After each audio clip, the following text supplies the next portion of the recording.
Everyone knows Common Sense by Thomas Paine. It's the Revolutionary War pamphlet that's credited with rallying colonist support behind the Patriot cause. But what if I told you that it wasn't Common Sense, but Thomas Paine's other pamphlet that won the revolution? It's called The American Crisis, and it was a series of essay pamphlets published from 1776 to 1783 in the Pennsylvania Journal.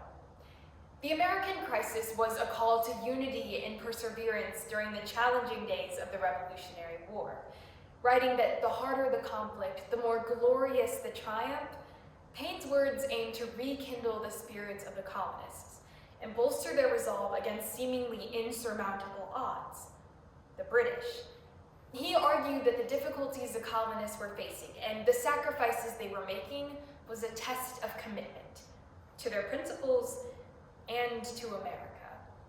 It was nothing short of a literary rallying cry. But at the time of publication, morale was low. General George Washington and his troops had just suffered a series of crushing defeats at the hands of the Redcoats. Thousands of volunteer militia were packing up, giving up, and returning home. The public was losing belief and hope in the democratic experiment. Quote, "These are the times that try men's souls. The summer soldier and the sunshine patriot will, in this crisis, shrink from service of his country.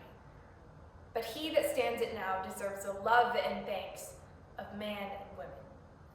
Within just that opening sentence, the American Crisis went viral. States and newspapers printed it and posted it up.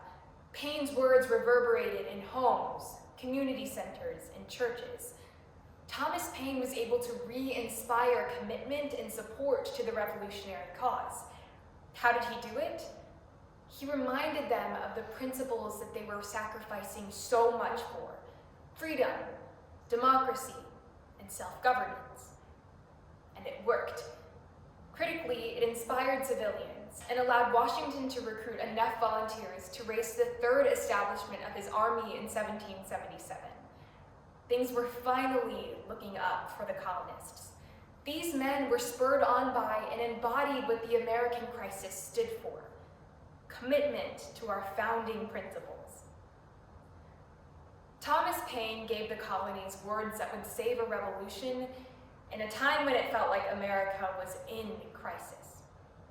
Now, nearly 250 years later, it feels like America is in crisis once again. Political polarization is at an all-time high.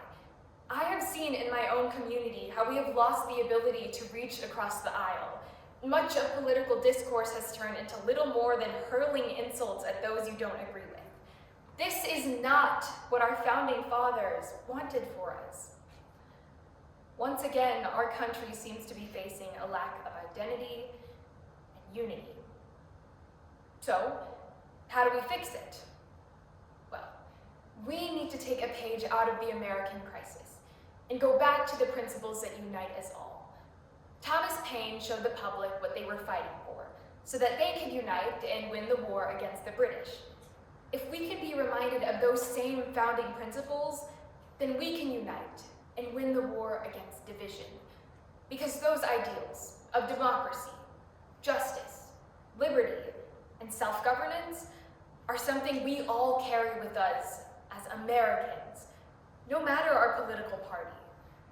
Recognizing our shared core values is the first and most important step in becoming whole again. And it starts with you, right now.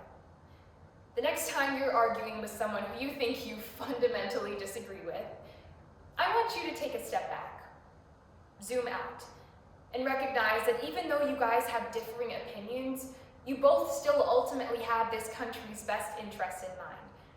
And isn't that a beautiful thing? Try to put yourself in their shoes, because if we can collaborate at home, then we can build stronger relationships. If we can collaborate in the workplace, then we can achieve more. And if we can collaborate as a nation, then we truly are on the path to becoming a more perfect union. So while the American crisis may not be as well known as Common Sense, it's more than just some pamphlet. It allowed us to come together in a critical moment during the Revolutionary War. So, let us learn from the soldiers of the past. We must once again come together and work together. Only then can we honor true American democracy.